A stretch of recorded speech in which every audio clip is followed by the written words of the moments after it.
Graça e paz, queridos irmãos, boa noite a todos. Estamos de volta aqui neste canal para compartilharmos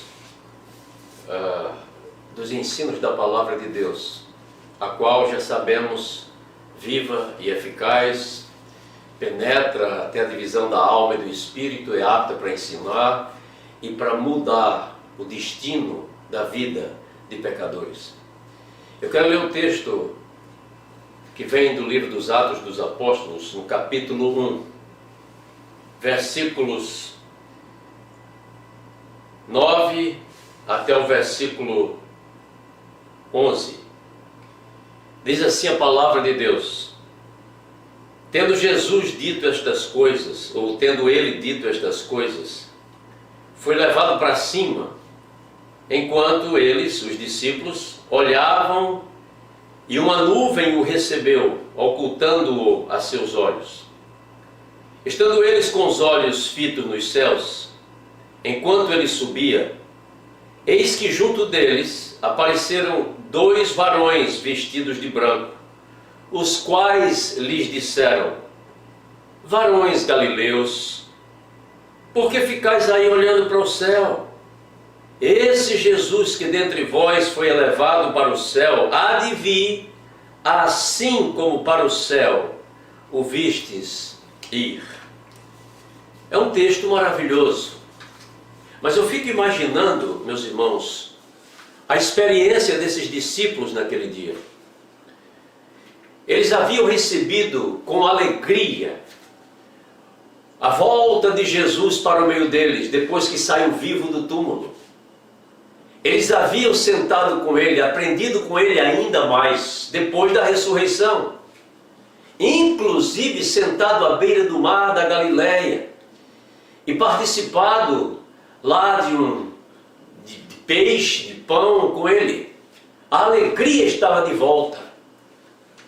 No entanto, Jesus já havia dito para eles, antes desse acontecimento, que ele haveria de voltar para o Pai. Lá em João 14, não se turbe o vosso coração, credes em Deus, crede também em mim. Na casa do meu Pai há muitas moradas, e se não fosse assim eu vos teria dito, vou preparar-vos lugar. E se eu for e vos preparar lugar, voltarei outra vez para vos levar para mim mesmo, para que onde eu estiver, vós estejais também. Promessa que eles já haviam ouvido dos lábios de Jesus. No entanto, a companhia de Jesus era uma companhia agradabilíssima, segura. Era aquele que, estando presente, os seus discípulos se sentiam completamente inabaláveis, até mesmo diante de situações em que o barco estava no meio de uma tempestade. Ali Jesus acalmou o mar e tudo voltou à tranquilidade. Onde Jesus estava, os demônios iam embora e os seus discípulos viam. Onde Jesus estava, as pessoas eram favorecidas, pecados eram perdoados, mulheres recebiam de volta os seus mortos, pais viam os seus filhos respirarem outra vez depois de terem sido diagnosticados como mortos, confirmada a sua morte. Jesus era motivo de segurança, de alegria, de prazer e da certeza de muita vitória em qualquer circunstância. Mas agora chegou a hora da despedida, chegou a hora de dizer adeus, e de uma forma muito interessante, diferente de como eles estavam acostumados a se despedir. Jesus simplesmente começa a ser levado às alturas, a sair do chão, e os seus discípulos pasmos, boquiabertos, olhando aquela cena, corações tristonhos, partidos, muita saudade já nos seus corações, enquanto Jesus subia e os seus olhos o acompanhavam na sua viagem de volta a casa ao Pai. Uma viagem inusitada, uma viagem ímpar, jamais vista por qualquer ser humano vivo. Agora estava ele nos ares os seus pés não estavam mais na terra, ele estava agora de volta, até que uma nuvem veio e o encobriu enquanto os discípulos, por certo, o procuravam de alguma maneira para dar a sua última olhada no Senhor, a quem eles haviam aprendido a amar e obedecer. Dois anjos aparecem, e os anjos aparecem, e a coisa maravilhosa é que as palavras dos anjos vêm para endossar a promessa que já havia sido feita por Jesus em um outro momento. Esse Jesus, porque estáis aí olhando para cima, esse Jesus que vocês viram com seus olhos subir para o céu, há de voltar da mesma forma como subiu. Jesus não está voltando para fazer um grande espetáculo. Ele não está voltando para mostrar aos homens que ele pode ir e voltar no momento e na hora que ele quiser. Mas tudo isso faz parte de um plano muito bem arquitetado pelo Deus Todo-Poderoso, Criador do céu e da terra. Um plano que é feito para favorecer homens pecadores como nós, pessoas mortais, homens que são fracos na sua essência, que morrem, homens que, na verdade, necessitam de um socorro que venha de fora para que eles possam se sentir seguros. Esses homens sentiam segurança em Jesus, eles se sentiam protegidos com Jesus Cristo. Houve um momento em que dois deles, cheios de uma certa euforia, perguntaram a Jesus: Senhor, queres que façamos descer fogo do céu para consumir esse povo incrédulo? Era uma cidade impenitente que não recebeu Jesus, que fechou as suas portas para Jesus Cristo.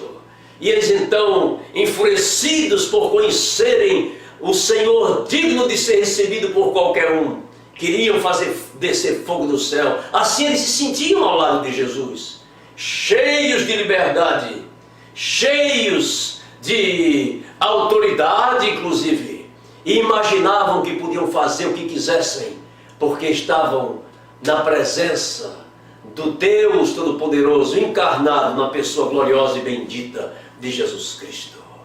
Agora Jesus se foi. A promessa é apenas de que ele vai voltar, e a promessa é feita endossando as próprias palavras de Jesus, agora com as palavras dos anjos. Ele vai voltar da mesma forma que vocês o viram subir. Mas a questão aqui, meus amados, que precisa ser pensada, a questão não é se ele vai voltar, porque ele vai voltar, mas quando ele vai voltar. Eles quiseram saber disso. Jesus disse: não me compete a mim, não compete nem a vocês, nem mesmo os anjos dos céus vão saber disso, porque o Pai fez disso um mistério. Somente Ele sabe o dia e a hora. Mas eu posso adiantar para vocês. Jesus adianta pela palavra dele, dizendo aos seus discípulos que a sua volta vai se dar da mesma forma como se deu os pingos de chuva que começaram a cair nos dias de Noé. Ele diz: assim como foi nos dias de Noé, vai ser também nos dias do Filho do Homem. Quando as pessoas menos pensarem, quando as pessoas menos estiverem realmente preocupadas com isso, vão se casar, vão se dar em casamento, vão fazer negócios, vão viver uma vida normal, como uma vida vivida no meio de uma sociedade. Ele disse: de repente, assim como começou a chover nos dias de Noé, vai se dar a vinda do Filho do Homem, no momento em que as pessoas não esperam. Por isso é que Pedro, na sua carta, na sua primeira carta, ele diz que nós precisamos estar percebidos, porque como tanto Paulo como Pedro nos ensinam que a vinda de Jesus Cristo será como o ladrão de noite. Você não está esperando, Você não está de olhos abertos, você não está vigiando, enquanto um ladrão qualquer se prepara para invadir a sua casa. Você nem sabe disso. Ele disse: vai ser desse jeito. Vai ser como o ladrão de noite. Ele vai chegar de repente para surpreender a todos. E a preocupação de Pedro está exatamente com aqueles que desertam, aqueles que viram as costas, aqueles que diziam: desde que os pais dormiram, fala-se da sua vinda, quando isso vai acontecer? E começam a desertar, começam a sair cada um pelo seu caminho, começam a virar as costas para as promessas de Deus. Ainda hoje acontece isso. As pessoas perdem o ânimo, as pessoas desistem no meio do caminho. Deus não desistiu. E esse dia está marcado, e a hora está marcada, sim, na presença de Deus. Deus haverá de cumprir o que Ele prometeu. Por isso, a preocupação de Pedro está aqui. Pelo que, amados, 2 Pedro 3, versículo 14. Pelo que, amados, como estáis aguardando estas coisas, procurai diligentemente que por ele sejais achados imaculados, irrepreensíveis e em paz. Enquanto esse dia se aproxima, Deus nos chama ao arrependimento. O Senhor nos chama para que abandonemos os nossos pecados, purifiquemos as nossas almas, busquemos a sua face, santifiquemos as nossas vidas, porque o dia está chegando. Enquanto esse dia não chega, nós precisamos, como diz as Escrituras Sagradas, ouvirmos a sua voz, não endurecermos os nossos corações, nos arrependemos das nossas coisas, as coisas que nos afastam de Deus, deixarmos as maldades e procurarmos vivermos uma vida completamente pura na presença do Senhor, porque Ele virá assim como foi a chuva no dia de Noé. Da mesma forma como Ele subiu ao céu, Ele haverá de voltar. E por que é que Ele haverá de voltar? Não é para pisar mais nessa terra, e nem para construir alguma coisa aqui, nem mesmo uma cabana, como queriam os seus discípulos para ele, para Moisés e para Elias. Nem mesmo isso. Ele virá apenas para distribuir os seus anjos pelos 4 cantos da terra e chamar todos aqueles que foram comprados pelo seu sangue para subirem desta vez com ele, para morarem com ele na sua casa e participar da sua glória. Você está preparado? Se Cristo vier hoje à noite, se Cristo vier nesse momento, você tem certeza que subirá com Ele. Todos aqueles que vivem com Cristo em santidade e em obediência têm a garantia dada por Jesus, que haverá de subir com Ele para morar com Ele em glória. Arrependa-se dos seus pecados, purifique-se dos seus pecados e viva de tal maneira que o Senhor o abrace naquele dia como filho ou filha, dando as boas-vindas para viver com Ele para sempre. Obrigado, Senhor, pela Tua palavra. Nos ajude a sermos obedientes aos Seus ensinos, a colocarmos em prática o que essa palavra nos ensina de uma forma tão clara, tão sincera e tão poderosamente. Nos ajude a obedecermos a Sua voz. Perdoe os nossos pecados, oramos no nome de Jesus. Amém. Que o Senhor nos abençoe. Amém.